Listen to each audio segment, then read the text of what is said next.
Welcome back to my channel and welcome to the bump update, second trimester update and second trimester must-haves and essentials. I did do this kind of video in the first trimester and I actually think I wore this exact same loungewear, which is disturbing. I do wash my clothes. So what I wanted to do is follow the same structure as that video. So I will start with giving you a bump update. Let's do that right now. Bump update. I am currently 26 weeks pregnant and this is what we are working with. What do you think? Am I popping? Is she popping? I'm pretty sure I have got a bump now. I can definitely see it when I'm wearing my maternity leggings, but funnily enough, when I'm looking at my belly without clothes on, I still don't feel like I look pregnant. I think it's just because I don't look as big as I thought I would at 26 weeks, but deep down, I know I do have a bump. So as I said, I am currently 26 weeks pregnant. I've only got like 1 week left in the second trimester. So let's go through the symptoms of the second trimester, or just how I have been. So there are 11 things that I want to talk to you about. So the first thing is the bladder. I know I have already said this in the first trimester update video and probably in other videos as well, but since like the beginning of the pregnancy, I have been having to wee like every hour and a half, couple hours. But since coming into the second trimester, it has got worse. I am now waking up during the night every half an hour to an hour to go for a wee. So my sleep is even more interrupted. And that then moves me on to the second point that I wanted to make, which was how tired I am. It gets to like 2 o'clock in the afternoon. And if I am at work in the office, don't talk to me because I am not listening to anything you're saying. It's going in one ear, out the other. I can't focus on my work, let alone you. So I just cannot concentrate on anything and I'm practically like falling asleep at my desk. It's worrying, especially when I then have to drive home like 2 hours after that. I am tired from like 2 o'clock in the afternoon and I honestly think it is just because I'm waking up during the night every half an hour to an hour to empty my bladder, and this goes on throughout the day as well. I can empty my bladder before I leave home and then I could drive to the GP surgery for my midwife appointment. This is actually a really good example. So at my 25-week midwife appointment, which was last week, I had a wee before I left home. I then drove to the GP surgery, bearing in mind it is like a 10-minute drive, if that. I got to the GP surgery and they were like, do you need a urine pot, like to do a urine sample? And I'm like, yeah, you always have to do that, it's like standard. And I needed to wee again anyway. So in that 10 minutes from leaving home and getting to the GP surgery, I had to empty my bladder again and I was filling up the whole pot. So then I go into the room to have my midwife appointment and we're talking about the bladder, the tiredness, and she wanted to do a blood test to make sure that we could rule out like anemia for the tiredness. And I told her that I actually needed to go to the toilet again. I needed to empty my bladder again. So she was like, can you do another urine sample? Because I've done a dip test, nothing's flagging up, but I think I want to send it to the lab and just have them like 100% check that there's no UTI and there's nothing else going on. So I went to the toilet and I emptied my bladder again and literally filled the pot. And even the midwife was like, it's not even like you're just doing a little bit, you're giving a lot. And the thing is, I don't actually drink that much fluid. I know I need to drink more than I do, not gonna lie, but I don't drink enough that I feel like it makes sense that I need to go to the toilet that often. The next thing I wanted to talk about was how out of breath I am by doing the most littlest of things. So putting my socks on, I now can't put my socks on like this, I have to bend my leg to the left or the right. So I have to put my sock on like sideways, if that makes sense. When I'm putting my shoes on, if they have laces, oh my goodness. I think it's because when I'm bent over putting my shoes on and tying my laces, it's like I'm squishing my tummy a little bit, but I just get proper out of breath. I'll put one trainer on, do the laces up, and then I'm like, oh, need a breather. Then I move on to the next trainer, need a breather. The next thing I wanted to talk about is stress. I have been feeling very, very stressed because my car broke, and that meant that I lost a day and a half's pay, but that day and a half's pay was my spending money for March, and in March I needed to pay my half of the nursery deposit to reserve her space. I needed to pay my half of the maternity photo shoot, so James is going to have to cover that, and I'm going to have to owe him in April. But at the same time in April that I owe him that money, I also need to pay for my half of the cakes for the baby shower.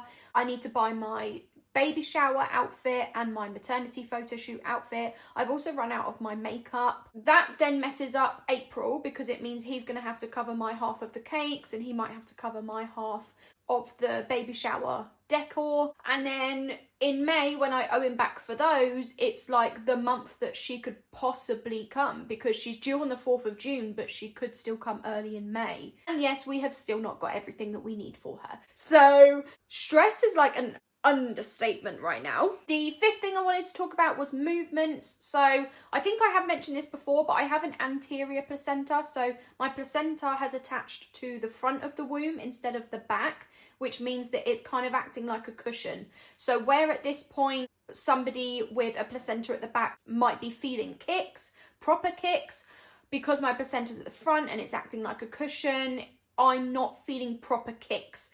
It's kind of gone from bubbles popping to more like prods, but definitely not kicks.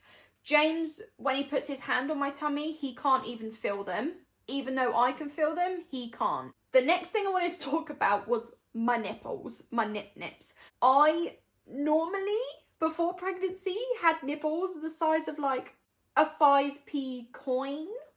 And now my nipples look like 50p coins. They've definitely got bigger. And then as well as that, my boobs are like veiny. It looks like something from an episode of Stranger Things. Like there's just blue veins on my boobs. And I think it's just because where they're trying to like grow, the skin is getting thinner. So then the veins are showing, but I'm not feeling it. It's not attractive. The next thing I wanted to talk about is my belly button. So I do have an innie belly button, but I feel like it doesn't look as in as it used to look. I almost feel like it's starting to get closer to becoming an outie, maybe. The next thing is cravings. I am not getting cravings whatsoever. I do have foods or drinks that like in the moment I might fancy. I remember there was a day where I was like, I really fancy scrambled egg on toast, but I wasn't craving it. I wasn't going to have like a meltdown if I couldn't have it, or send James to the shop at 9 o'clock in the evening. Like I just fancied scrambled egg on toast. But at the moment, the things that I'm fancying are the banana milkshake, the Yuzu banana milkshake. I buy a big bottle of it every Sunday when we go to Asda and do our food shop. Actually, I buy 2 bottles of it every Sunday when we go to Asda and do our food shop, but I can get through a whole big bottle in like one day. I'm also fancying fruit. I've been eating strawberries, raspberries and blueberries, sometimes bananas, but I've been into eating fruit more than I used to. The 10th thing that I wanted to talk about was leg cramps. James doesn't believe me when I say this, but I've genuinely never had a cramp in my life. I'm not even joking. I've never had a cramp, but in the morning when I wake up, I mean, I'm waking up all through the night, but in the morning when I'm waking up, I will do like a stretch and then I get a cramp in my leg and it kind of hurts, but I don't think it's unbearable. Like, I've seen people have cramps and they seem to be like on the floor crippled over, but I don't think it's like unbearable. It's just uncomfortable. It kind of freaks me out a bit, but I have been getting leg cramps in the mornings only when I stretch. And then the last thing I wanted to talk about was my IBS, because I got diagnosed with IBS in February 2018. So that was 7 years ago, if my maths is correct. I didn't have it before then. I just literally suddenly developed IBS, and I would go to the toilet every day. I would eat out at restaurants and not even know whether the food's going to sit well with me or not. A few times I didn't even make it home to the toilet, even if I was like a 4-minute drive around the corner. We will not go into that story. But in the second trimester, it's like my IBS has disappeared. I can actually go like a few days without going to the toilet, but then when I do go to the toilet, I know I need to go because I can feel the pressure, it's there. But then I sit on the toilet and it just doesn't want to come out on its own. I have to like push it and strain it out. And then it's like round nuggets, small or big, but nuggets. This is TMI. I should have actually given like a TMI warning before I even said that. Anyway, so my midwife said that apparently that is called constipation and that I just need to drink more fluids, basically. It's weird. It's like my IBS has just disappeared. And I don't know how I'm feeling about it, but I'm also like, what if it's cured? What if like our baby girl is born and then the IBS is just gone forever? But that's wishful thinking, because I feel like it's probably just going to be back with a vengeance. So the final part of this video is my must-haves and essentials for the second trimester. Now, I have to make this very clear. This is my must-haves and essentials for the second trimester. I've had no back pain, no heartburn, no acid reflux. I haven't got a big enough bump that I need like a bump waistband thingy. I haven't needed to buy any more like soft, comfortable maternity bras. I haven't needed to buy any clothes in bigger sizes yet. So there is probably plenty of things that other women would say in the second trimester they've needed, but I just haven't. Even like a pillow, a pregnancy pillow, I haven't even needed one of those yet. So that is not even on my list. I just wanted to keep it real. I could have just Googled things that are needed for the second trimester and written a load of rubbish down, but I didn't want to write things down that I wasn't actually using, because I wanted it to be realistic to me, like being 26 weeks pregnant, having a pretty small bump, a baby that's measuring small. I've had, thank goodness, a pretty easy pregnancy, I'd say. Actually, I'd say a very easy pregnancy. So I wanted to be very like real about what has been a must-have and essential for me. So there's only 7 things on my must-haves and essentials for the second trimester list. The first thing is a water bottle, because as I said, I need to drink more fluids. I don't drink enough, and my midwife is telling me that I need to drink more fluids. So I bought this glass bottle from Asda, and I also prefer drinking with a straw. I have a thing where I can't actually drink properly. I can't just pour and swallow. I still drink as if I'm a child drinking from a sippy cup. So I find it easier to drink with a straw. But if I don't use the glass, because I'm not taking it out and about with me, it's glass, I will probably drop it and smash it, then I will just buy the big bottles of Volvic flavoured water, and that's what I will drink like when I'm at work at the office. The second thing is snacks. I find that I'm getting hungry more often, especially in the mornings. I do have breakfast now. I didn't used to have breakfast, but now I'm having breakfast in the mornings again because I'm too hungry when I wake up. My tummy's like growling when I wake up. But on a day where I'm working in the office, I won't have breakfast. I just don't have time to get ready, sort out the dog, and have breakfast before I go. So usually on my drive into the office, my tummy is already growling in the car. So I've actually been keeping like a pack of chewing gum, because somehow the chewing gum almost like, it's like it tricks my body into thinking that I'm eating, and it'll kind of just like curb it for 5 minutes, but it just gives me a bit of time to get to the office and then eat something. But I do need to like eat more often than I used to. The next thing is sleep. I go to bed at 9 o'clock, 9 p.m. I've always done that. I will always probably do that. And I'm struggling with sleep. So I don't really know if that was a good one to put on my list, because it's a must-have and essential for me, but then I'm not really doing it.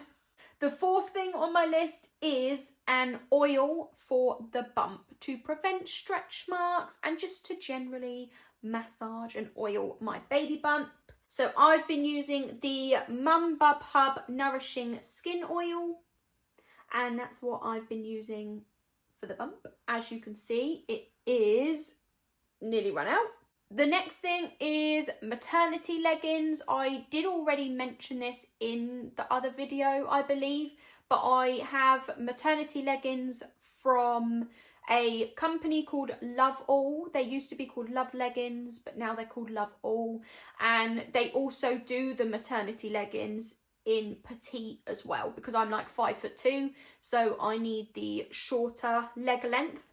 The sixth thing on my must-haves and essentials list for the second trimester is trainers without laces. These are a little dirty, but I did actually get trainers without laces. It probably looks like they have laces, but they don't, and they're elasticated. These were from Next. I will link these in the description box below if they still have them. I'm pretty sure they do still have them. I know they look a bit dirty, so you might be thinking, well, I don't really want them, but believe me, when they're clean, they're great. They honestly don't have any laces at all. See, they just stretch. It's so good. And then the seventh and final thing is Pregnacare vitamins, I think they're called. This was recommended to me from my midwife at the 25-week midwife appointment last week, because she feels like I might need to have more like iron, and there's iron in the Pregnacare vitamins. So I'm not gonna lie, I haven't actually bought them yet, but I am gonna buy them this weekend, I swear. So that's why I put them on my list. So that is the end of the video. Thank you for watching, and I will see you in the next one. Bye.